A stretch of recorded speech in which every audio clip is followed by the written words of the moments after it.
ఓం నమో రామదూతాయ. ఈ వీడియోలో కాళిదాసు ఆషాఢమాస ప్రారంభంలో ప్రకృతి పొందే నూతన శోభను అద్భుతంగా వర్ణించాడు.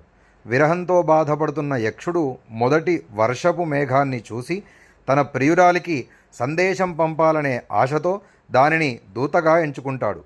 ఇదే మేఘదూతము కథకు ఆరంభము. దానికి సంబంధించినటువంటి శ్లోకము, దాని అర్థాన్ని కూడా తెలుసుకునే ప్రయత్నం చేద్దాం.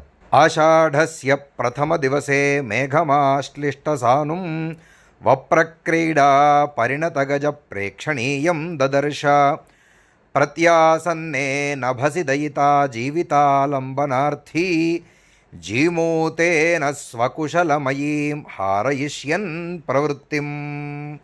అంటే ఆషాఢమాసంలోని మొదటి రోజున పర్వత శిఖరాన్ని ఆలింగనం చేసుకున్నటువంటి ఒక మేఘాన్ని యక్షుడు చూశాడు.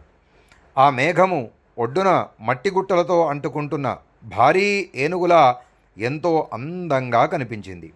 అప్పుడు తన ప్రియురాలికి తన క్షేమ సమాచారాన్ని చేరవేయడానికి అదే సరైన దూత అని భావించి ఆ మేఘాన్ని సందేశ వాహకుడిగా చేసుకోవాలని నిర్ణయం చేసుకున్నాడు.